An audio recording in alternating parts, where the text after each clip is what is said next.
What if the scariest place in the world wasn't a haunted mansion, a dark forest, or some cursed town? What if it was your own bedroom? Developed by SolitaryStudios, a small Filipino indie team led by Keneth Agar, the Silent Still series is proof that you don't need a massive budget to build something genuinely terrifying. You just need to understand what people are truly afraid of. That is Silent Still, a trilogy of indie psychological horror games built around one of humanity's oldest and most terrifying experiences, sleep paralysis. And today, we're breaking down the story of all three.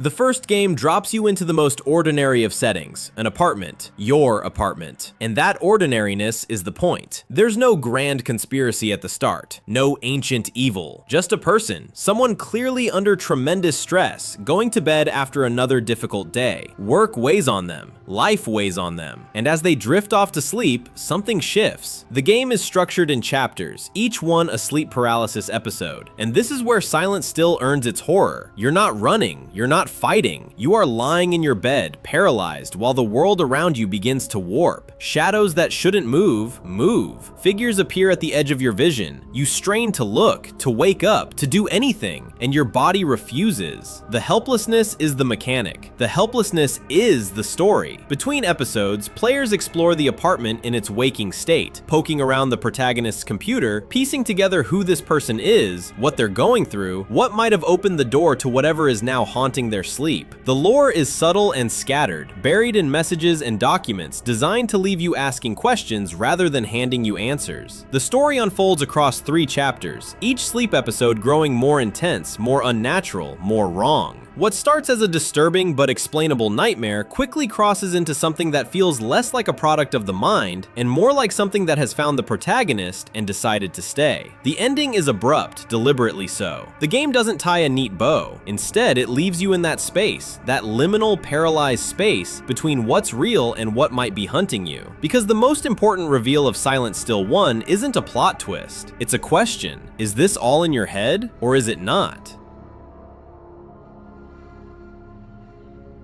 The second game picks up that question and answers it in the worst way possible. Silent Still 2 gives us a new protagonist, a new perspective, a different person, a different home, a different life, and the exact same demon. This time, we're following a woman, and from the very first episode, the game signals that what she's experiencing is not random. The entity that haunts her sleep feels intentional, purposeful, like it has been waiting. The structure returns, 3 chapters, 3 sleep paralysis scenarios, but the settings shift dramatically.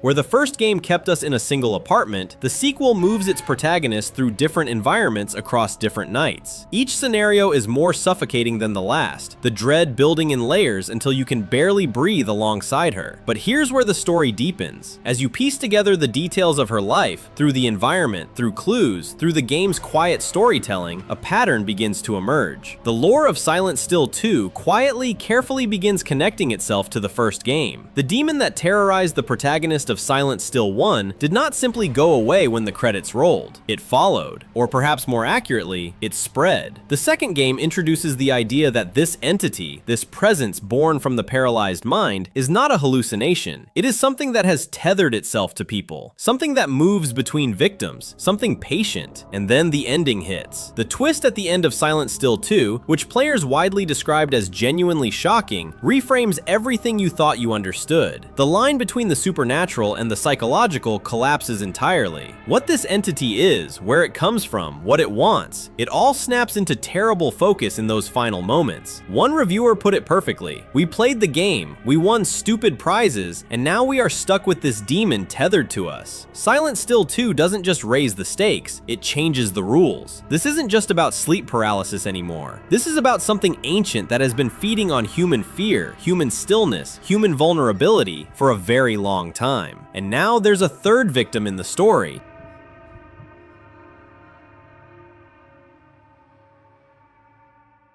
Silent Still 3 is described by the developers themselves as the full extension to all Silent Still games. This is where the origin gets revealed, where the dots finally connect, where the question asked in Game 1, is it in your mind or is it not, finally gets its answer. The third installment shifts the perspective again, a new character, but this time the setting itself feels different. Where the first two games were grounded in hyper-realistic home environments, Silent Still 3 pulls you into something that feels more fractured, more dreamlike, because the world the protagonist inhabits is already beginning to break. The game's own description tells you what to expect. The mind itself becomes the ultimate prison. Reality doesn't just warp in Silent Still 3, it shatters. Every sound feels closer than it should. Every shadow seems aware. The entity that has been lurking since Game 1 is no longer in the background. It is everywhere. The third game introduces new gameplay mechanics alongside its deeper lore, a signal from the developers that they're not just retelling the same nightmare, but evolving it. There are surveillance elements, new forms of environmental tension, and a structure built around the protagonist uncovering footage, clues, and truths that have been buried since before the events of Silent Still 1. Because here's the big revelation that Silent Still 3 is building toward: the origin of the events. The entity haunting these three people across three games did not appear randomly. It was always connected to something specific, something that happened, something that was done or perhaps awakened. And the protagonist of the third game is the key to understanding